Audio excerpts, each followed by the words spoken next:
Selamat pagi. Selamat pagi. Shalom, namaku Joseph, kelas 4 SD. Hari ini aku akan menceritakan tentang bangsa Israel yang menyeberangi Laut Merah. Cerita ini berjudul Menyeberangi Laut Teberau. Diambil dari Kitab Keluaran bab 14 ayat 15 sampai dengan 31. Diceritakan, suatu hari Tuhan berfirman kepada Musa, "Wahai Musa, kenapa engkau berseru-seru begitu kepadaku?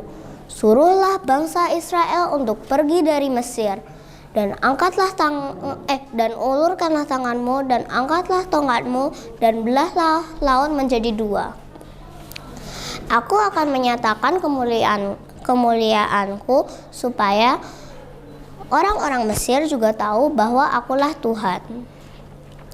Malaikat Allah mulai berjalan dari depan bangsa Israel berpindah ke belakang.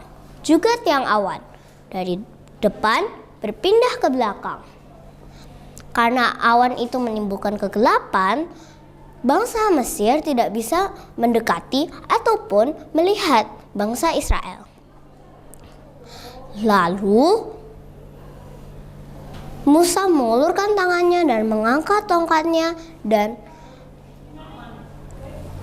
tiba-tiba datang angin timur yang keras dan membelah laut menjadi dua. Belahan itu menjadi tanah kering. Lalu bangsa Israel melewatinya. Saat bangsa Israel sampai ke seberang dan orang-orang Mesir sampai ke tengah, Tuhan mengacaukan orang-orang Mesir. Ia membuat roda kereta Firaun berjalan miring dan berjalan berat. Lalu orang-orang Mesir mulai ketakutan dan berteriak, "Mundur, kita tinggalkan saja orang-orang Israel, karena Tuhan yang berperang untuk mereka." Lalu Tuhan berfirman kepada Musa, ulurkanlah tanganmu dan angkatlah tongkatmu supaya air kembali menyatu. Dan benar, Musa mengulurkan tangannya dan mengangkat tongkatnya, lalu air menyatu. Tidak satu pun dari orang-orang Mesir yang selamat karena mereka tidak bisa berenang. Lalu melihat betapa besar yang dilakukan Tuhan, takutlah bangsa itu kepada Tuhan dan percaya kepada Tuhan dan Musa hambanya. Teman-teman, kalau kita mendengar cerita ini, apa yang kita peroleh? Kalau aku, yang pertama, Tuhan itu luar biasa.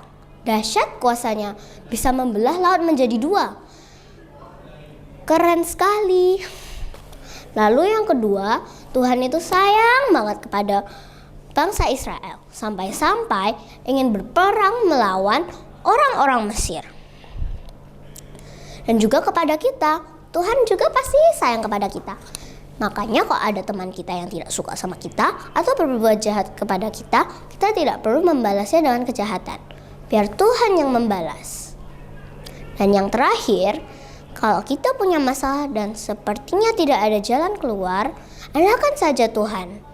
Seperti saat bangsa Israel sampai ke tepi pantai, saat di belakang mereka dikejar orang-orang Mesir.